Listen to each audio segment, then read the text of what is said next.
Hey there, I'm Dr. Ruth Roberts, your pet's ally. I hope that you are all well. Um, and I think this is all working beautifully. I'm just going to check the mic, but yeah, we're good. So, happy Monday. I hope if you're out west, I hope you have a way to stay cool. This is going to be a very, very hot week. We're out in Pinehurst, Idaho, which is almost to Canada, and we're looking at 104 degrees today, and then 109 degrees tomorrow. So stay cool. If you are out west, and I know Kathy, you found some socks to put on your baby's feet to help prevent them from getting burnt. We've been going down to the local creek and taking the umbrella to sit underneath it with Hayo and making her go swim, which she is sort of horrified about, and then she feels better, so it's all good. So we've got some really great stuff going on today as far as questions and some really fun updates. So let me pop over to the Facebook page. And as you can see, Hannah has been really busy updating recipes and PDFs and things like that, so she's got that in there. And one of you pointed out about adding the oil. And yes, Terry, this is because you're in the group, you purchased the original Crockpet Diet some time ago. These are all in the members area, but just so you have access to them easily, they're right here in the group for you. Additionally, I purchased some software which will allow me to reformulate these. And for those of you that really like to have things in weight formats, that should be available soon. The reason I don't have them in weight formats is this is how most of us cook. We just use cups.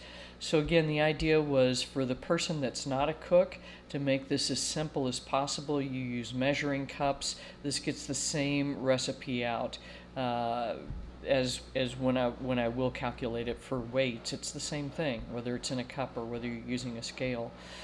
And then this is one of our travel days. Everybody is sacked out from riding in the car. As you can see, Hayo really likes her pouch. She had a broken leg when my mom got her, and so she can walk for a little bit, but not very far.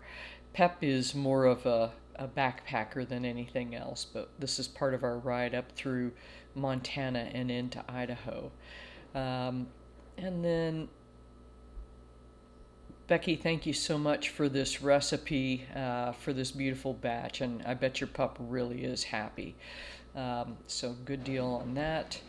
And let's see, Sarah, you're right. This one is an old version, so we'll update this as well, but you're right, the oils do go in after it has cooked and cooled, so we don't denature the good properties of the oil. So we'll be updating this. We've also are close to having that book, ebook updated and uploaded.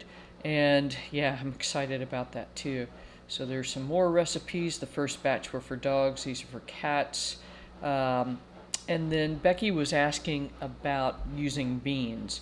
And if it's been a while and you stopped using beans because there may have been a problem, then you can do one of two things. If you've got a can, you can use that, drain it, rinse it, because that'll help rinse out some of the plastic, and then just use that in the recipe. But if there was a problem, a better idea would be to actually just test it. And so a test amount is going to be somewhere around a tablespoon for dogs that are larger, and somewhere around a teaspoon for smaller guys. And then use that amount for 3 meals and wait 72 hours, because it can take up to 72 hours to see if there's an issue or not. If there's not a problem, then just go forward with adding beans periodically. And for those of you that are worried about the dilative cardiomyopathy because of the grain-free foods, again, this isn't an appropriate volume. In the grain-free foods, those beans may occupy 65 to 70% of what's in the food calorically, and so at that volume, that's way, way, way much. And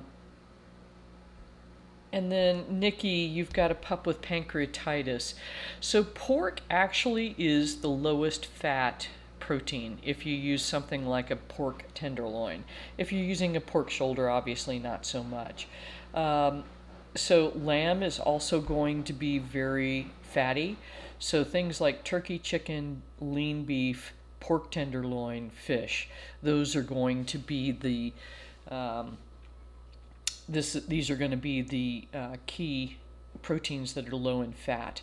And then as far as adding fat to the food, I would reduce it to 2 tablespoons from the 6 for the recipe, and then go from there. And then remember, because your dog had pancreatitis, it doesn't always mean that it should stay on a super low fat diet. So, but you're going to have to figure out what is appropriate for your pup. So I've had many internists tell me that pancreatitis doesn't mean low fat forever, it just means less fat than before, but figuring out what that amount of fat is a bit more difficult. But again, because you have control over what you're putting in, you'll have a much easier time. And no coconut oil is correct. That seems to be associated with inducing pancreatitis, especially in pets that like schnauzers and other small breeds that don't handle fats well. So I think that's it. And then we've got 3 new members: Heather Rains, Candace Lee McCall, and Karen Chambers. Heather and I had a nice consultation last week, and I hope we're getting your buddy on the right track.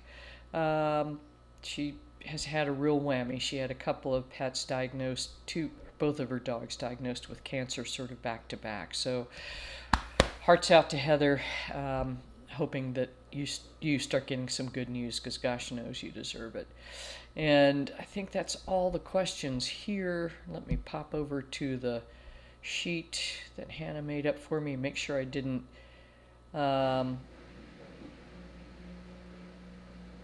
calcium lactate powder. So May, if you bought that from Standard Process, yes, it is quite a bit more expensive. So calcium lactate is supposed to be a more absorbable form than citrate, but again, for our purposes, I think that calcium citrate is perfectly fine. So I hope that is helpful, but it is supposed to be more absorbable. And then Kay has said that her pup doesn't like kidney beans, so she's been using rice for carbs and have used quinoa. Yes, you can use couscous. It is a wheat product, so just be, again, this may be something you want to test. So again, 1 to 2 teaspoons to tablespoons, depending on the size of your pet. And it would be the same ratio, because I think couscous bumps up to, so if you start with a cup of dry, you end up with 2 cups of cooked, which is what happens with rice. The other thing you will probably want to do is maybe bump the protein content up by 1/4 to 1/2 pound. And I think that's it. And then Joanne, I see your question about the Cytopoint and the rabies vaccine at the same time. And really, this is more appropriate for iPets Ally, but that is pretty ludicrous, in my opinion. Cytopoint is an immunosuppressive agent. It works on specific interleukins to help reduce itching, but if we are wanting the immune system to respond to the rabies vaccine, I think that giving it along with a Cytopoint injection would be somewhat self-defeating. So another option, since you are, I think you're still cycling between Connecticut and South Carolina, would be to A, see if you can figure out another way to handle the allergies and get off the Cytopoint, because there are some potential long-term consequences, and B, do a rabies titer and see if there is adequate protection. Because in my opinion, if we're giving an immunosuppressant medication, there is very little chance that the immune system will be able to respond appropriately to the rabies vaccine. So I hope that is helpful. That's what I've got for you this week. Next week, we will see you same bat time, same bat channel. and that'll be the 5th of July, so just before the July 4th holiday, or just after it, I should say. So thank you so much. Take good care, and remember, your pet's best health starts in the bowl.